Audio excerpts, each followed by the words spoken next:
कम से कम 500-700 लोग यहां बैठे हैं, इतने घरों के लिए गुड़ आ सकता है, जरूरत के हिसाब से आपको उपलब्ध हो सकता है। तो ये मत कहिए कि मिलता नहीं, हर चीज इस देश में मिलती है, छोटे छोटे गांवों में भी उपलब्ध है। कुछ लोग गुड़ खाइए, कुछ लोग काकवी खाइए, माने जिसको राब कहते हैं। जितना जाड़े का समय है ना, नवंबर दिसंबर जनवरी फरवरी तक राब भरपूर खा सकते हैं। दही में राब खाइए, दूध में राब खाइए, हलवा राब का बनाइए, गुड़ का हलवा बनाइए, गुड़ दही में खाइए, गुड़ दूध में खाइए। अब गुड़ को दूध और दही में खाने का नियम है, वो बागभट्ट जी कहते हैं।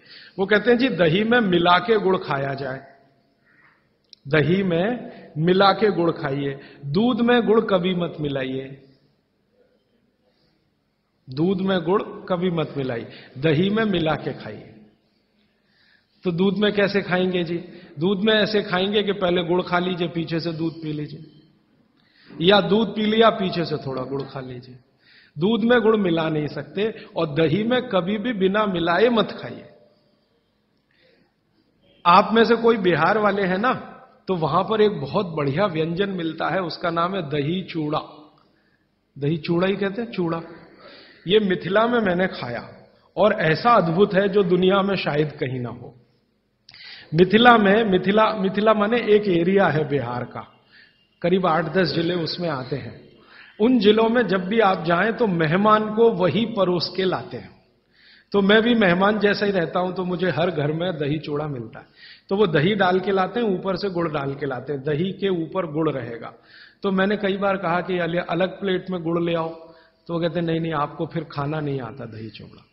तो पहले मुझे सच में नहीं मालूम था। अब जब ये मुझे पता चला बागभट्ट चिकित्सा का, तब मेरी अकल में आया कि वो सब बागभट्ट के चेले हैं, दही में गुड़ मिला के पहले से ही चिवड़ा पे रख के लाते। तो दही में गुड़ मिला के ही खाइए। अगर आप दही खा रहे हैं तो गुड़ मिला के ही खाइए, तो दही के कई दोष जो आपके लिए अनुकूल नहीं है वो भी खत्म हो जाते हैं। और दूध में गुड़ कभी भी मत मिलाइए। एक जगह तो वो ये कहते हैं कि दूध खाली पी लीजिए, गुड़ आगे पीछे खा लीजिए, वो ज्यादा बेहतर है। तो गुड़ खाइए, मेरा कहने का मतलब ये है। अब गुड़ के कितने प्रिपरेशन है हमारे घर में? गुड़ का तिल का प्रिपरेशन एक है, तिल पट्टी कहते हैं, गजक, गजक। तो भरपूर गजक खाइए। क्यों खाइए जी? तिल है और गुड़ है। गुड़ में जो केमिकल है ऑर्गेनिक, तिल में लगभग वही सब है जो गुड़ में है। तिल भी क्षारीय है, गुड़ भी क्षारीय है, और दोनों क्षारीय चीजें खाएंगे तो पेट के अम्ल को बैलेंस करती रहेंगी। तो तिल गुड़ रोज खाइए, माने तिल की पट्टी बनाइए, गजक बनाइए, नहीं तो तिल का लड्डू बनाइए, गुड़ के साथ बनाइए। फिर इसी तरह से मूंगफली है, मूंगफली भी क्षारीय है और गुड़ भी क्षारीय है। तो मूंगफली और गुड़ मिला के वो पट्टी आती है, वो खाइए, बच्चों को खिलाइए। और आपके पास जो भी प्रिपरेशन है गुड़ तिल के, गुड़ मूंगफली के, वो सब बनाइए। और ये जो 3-4 महीने हैं, नवंबर दिसंबर जनवरी फरवरी तक, भरपेट खाइए, भरपूर खाइए, क्योंकि इस समय आपके शरीर को इन्हीं की जरूरत है। तो कफ जिंदगी से बहुत दूर रहेगा। तिल खा रहे हैं, गुड़ खा रहे हैं, मूंगफली खा रहे हैं, कफ बढ़ने की बिल्कुल संभावना नहीं। तो जिंदगी में कफ के रोग आने की संभावना नहीं। अब जानते कफ का सबसे खराब रोग क्या है? मोटापा। मोटापा कम करना है तो भरपेट गुड़ खाइए, भरपेट तिल खाइए, भरपेट मूंगफली खाइए, मोटापा भी कम हो जाएगा। हां, आपको डर है ना, तिल खाएंगे जी उसमें से तेल है। तेल तो है तिल में, लेकिन वो HDL वाला, LDL वाला नहीं है, VLDL। ये मोटापा जो है ना, वो VLDL और LDL का चक्कर है।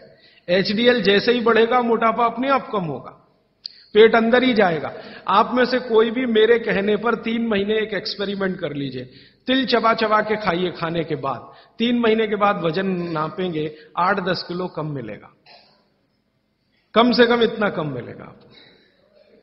खाना खाया, खाने के बाद आप सौंफ खाते हैं ना, सौंफ की जगह तिल खाइए। और काला खाया तो और ज्यादा वजन कम मिलेगा। काला तिल एक है, सफेद। काले की गुणवत्ता सफेद से भी ज्यादा है। लेकिन ये इन्हीं 4 महीनों में, गर्मी में अगर आपने यही तिल खाया तो प्रॉब्लम आएगी। भागवत जी कहते हैं कि तिल खाने का सबसे अच्छा समय वही है जो आज चल रहा है, ये फरवरी तक चलेगा। तो फरवरी तक, और कभी बहुत ज्यादा लिबरल हो तो होली के दिन तक वो कहते हैं तिल खाने का समय है, होली होते ही तिल कम करिए या खत्म करिए। फिर कुछ और चीज आएगी, वो क्या आएगी वो मैं बता दूं, लेकिन आप ये करके देख लीजिए, 4 चीजों को ज्यादा उपयोग आप करेंगे, वजन आपका कम होता जाएगा, पेट का अम्ल कम होता जाएगा, घुटनों के अंदर का जो कई बार कहते हैं ना डॉक्टर यूरिक एसिड जमा हो गया जी, यूरिक एसिड क्या है, अम्ल ही तो है। तो ये यूरिक एसिड आपको कम करना है, तो गांठ के सब जो माने जोड़ों के दर्द आपको कम करने हैं, तो इनके लिए ये सब चिकित्सा बताई है। तिल है, गुड़ है, और मैंने एक चीज बोली थी कि अगर आप जैन नहीं हैं तो शहद है। शहद में भागवत जी कहते हैं छोटी मधुमक्खी का शहद, बड़ी का नहीं। तो शहद लाएं तो उसको पूछ लीजिए। तो एक हिस्सा हो गया कफ का। अभी दूसरा पित्त का हिस्सा। पित्त का हिस्सा बहुत क्लियर है, एकदम स्ट्रेट फॉरवर्ड है कि घी ज्यादा खाएंगे पित्त आपका हमेशा सम रहेगा। और ज्यादा घी खाने का जो समय है वो बारिश के दिनों में और ये जो गर्मी के दिन होते हैं ना, उस समय घी ज्यादा खाइए ताकि पित्त को कंट्रोल करके रखे। और वात के लिए मैं पहले ही बता चुका हूं, शुद्ध पित्त। अभी ये जितनी बात है आप सोचो कितनी सरल है, बस हमें अपनी जीवन शैली में थोड़ा बदलाव करना है। जीवन शैली में बदलाव से पहले मन में संकल्प लेना है कि जी हम तो ऐसे ही चलेंगे, दुनिया जिधर जाए जाए हमें उससे मतलब नहीं, हम तो ऐसे चलेंगे। तो ये 3 चीजें अगर आपने देख ली तो बहुत अच्छा है। अब थोड़ा आगे चलें। अब और दूसरी चीजों पे मैं चलता हूं कि और कौन कौन सी चीजें हैं जो आपके आसपास है और आपके वात पित्त कफ तीनों को सम पे लाने में मदद कर सकती है। ये तीनों समभाग में रहें तो अच्छा होता है। और कौन कौन सी चीजें हैं? तो भागवती जी कहते हैं रसोई के बाहर जाने की जरूरत ही नहीं, सब वहीं है। भागवती जी ने एक सूत्र लिखा है, दुनिया का सबसे बड़ा औषधि केंद्र हमारा रसोई घर है। सबसे बड़ा औषधि केंद्र रसोई घर है। अब दुर्भाग्य से हम रसोई में जिनको मसाला कहते हैं ना, मसाला, वहां मसाला कुछ नहीं है, सब औषधि है। मसाले का और औषधि का अंतर मालूम है? ये मसाला तो शब्द ही भारत का नहीं है, पहले तो ये बता दूं।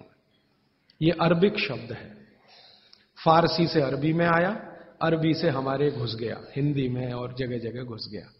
ये विदेशी आए तो ये शब्द भी आया। हिंदुस्तान में 17वीं 18वीं शताब्दी का साहित्य जब मैं पढ़ता हूं तो जब तक मुगलों का राज्य रहा तब तक मसाले शब्द का बहुत उपयोग है। मुगलों के राज्य के पहले एक भी जगह किसी भी शास्त्र में मसाला नहीं है। चरक संहिता पढ़ी मैंने, कहीं भी मसाला नहीं है उसमें। सुश्रुत में कहीं मसाला नहीं है, भागवत की कहीं मसाला नहीं है। पुराने जितने लेखक हुए हैं ना 10वीं शताब्दी के पहले के, कहीं भी किसी ने मसाले शब्द का इस्तेमाल ही नहीं किया। हर जगह है तो औषधि है, औषधि औषधि, जीरा औषधि, धनिया औषधि, ये औषधि के रूप में है। तो इनकी जो प्रॉपर्टीज हैं रसोई घर की, औषधियों की, ये सब आपके चिकित्सा के लिए है। अब मुझे समझ में आता है कि हमारे पुराने जमाने की माताएं बहनें, जो हमारी दादी हैं, नानी हैं, उन्होंने अपनी अपनी बेटियों को जो कुछ सिखाया, सब्जी बनाना तो क्या क्या डालना, जीरा चाहिए, धनिया चाहिए, हींग चाहिए, मात्रा कितनी कितनी चाहिए, वो सब बड़े वैज्ञानिक और चिकित्सक लोग रहे होंगे। क्योंकि रोज हमारे शरीर में वात पित्त कफ की स्थिति सम और असम होती रहती है। आप जानते हैं सुबह जो है ना वात ज्यादा होता है शरीर में, सुबह सुबह, दोपहर को पित्त ज्यादा होता है, शाम को कफ ज्यादा होता है। तो ये पूरे 24 घंटे में ऊपर नीचे होता रहता है। तो 24 घंटे में जो वात पित्त कफ ऊपर नीचे होता रहता है, तो सब्जियों में उसी के हिसाब से औषधियां डाली जाती है। जैसे दोपहर की सब्जी बने, दोपहर की, तो मेरी दादी को मैंने देखा था कि दोपहर की सब्जी बनाएगी तो अजवाइन जरूर डालेगी उसमें, और वही सब्जी रात को बनाती थी तो अजवाइन नहीं डालती थी। तो एक दिन मैंने दादी से पूछा कि यही सब्जी दोपहर को मैंने खाई तो इसमें अजवाइन थी, शाम को खाई तो नहीं, क्यों? तो उसने उत्तर तो नहीं दिया। तो उसने कहा मेरी मां ने ऐसा सिखाया। बस बात खत्म हो गई। अब उस समय मैं भी मान लिया कि ठीक है, उसकी मां ने सिखाया। अब जब मैंने काम शुरू किया ये चिकित्सा पर, तब मेरे समझ में आया कि अजवाइन जो है पित्तनाशक है। घी के बाद, देशी गाय के घी के बाद जो सबसे ज्यादा पित्तनाशक दूसरी कोई चीज है तो वो अजवाइन है। और दोपहर को पित्त भड़कता है, आप जानते हैं, और वो स्वाभाविक है क्योंकि खाना खाने के लिए पित्त भड़कना ही चाहिए। तो उस समय अजवाइन डाली जाती है सब्जी में, क्योंकि दोपहर को ही शरीर को अजवाइन की जरूरत होती है पित्त को सम पे लाने के लिए। तो भारत में ज्यादातर माताएं बहनें ये बात जानती हैं कि दोपहर की सब्जी में अजवाइन चाहिए। दोपहर का दही है ना, दही का मट्ठा, उसमें भी अजवाइन का बघार लगता है। दोपहर की जितनी भी चीजें हैं ज्यादातर अजवाइन ग्रस्त होती हैं या अजवाइन से बनती हैं, क्योंकि पित्त को सम पे रखना है। तो आप सोचो, जो लोग ये कर रहे हैं वो बिना कहे कितना बड़ा काम कर रहे हैं, हमने उसका वैल्यूएशन नहीं किया, ये हमारी मूर्खता। हमारे यहां तो एक बहुत बड़ा दुष्कर्म इस देश में हुआ है। अंग्रेजों के हम गुलाम हो गए, तो सब कुछ हम भूल गए, अपनी चीजें। अंग्रेजों ने जो सिखाया वही हमें याद है। तो हम जीडीपी का कैलकुलेशन करते हैं अंग्रेजों के फॉर्मूले से। जीडीपी निकलता है इस देश का, ग्रॉस डोमेस्टिक प्रोडक्ट। तो मैंने बहुत बार इस देश के अर्थशास्त्रियों से पूछा कि जीडीपी में आप विचित्र विचित्र कैलकुलेशन करते हैं। जैसे भारत की पुलिस है, उस पर जो खर्चा हो रहा है वो जीडीपी का हिस्सा है। अगर चोरियां बढ़ी, डकैतियां बढ़ी, तो पुलिस का खर्च बढ़ेगा तो जीडीपी बढ़ेगा। और प्रधानमंत्री छाती ठोक के कहेगा मेरे जमाने में जीडीपी 10% से ऊपर बढ़ गया। सो व्हाट, पुलिस का खर्च बढ़ गया, माने चोरियां बढ़ गई, डकैतियां बढ़ गई, अत्याचार बढ़ गए, अनाचार बढ़ गए, तो जीडीपी बढ़ गया, तो क्या बड़ी बात है। तो हमारे जो जीडीपी के कैलकुलेशन है बड़े विचित्र हैं। इसमें चोरी हो, डकैती हो, लूट मारी हो तो जीडीपी बढ़ेगा, लेकिन माताएं बहनें घर में जो करती रहती हैं वो जीडीपी में है ही नहीं, कैलकुलेशन ही नहीं है उसका। भारत सरकार कोई कैलकुलेशन नहीं करती कि किसी माँ ने 1 किलो पापड़ बना दिए तो जीडीपी बढ़ा कि नहीं, तो कहते हैं जी मालूम नहीं बढ़ा कि नहीं बढ़ा, क्योंकि कैलकुलेशन नहीं है। किसी माँ ने दाल की बड़ी बना दी 5 किलो दाल की, तो जीडीपी बढ़ा कि नहीं बढ़ा।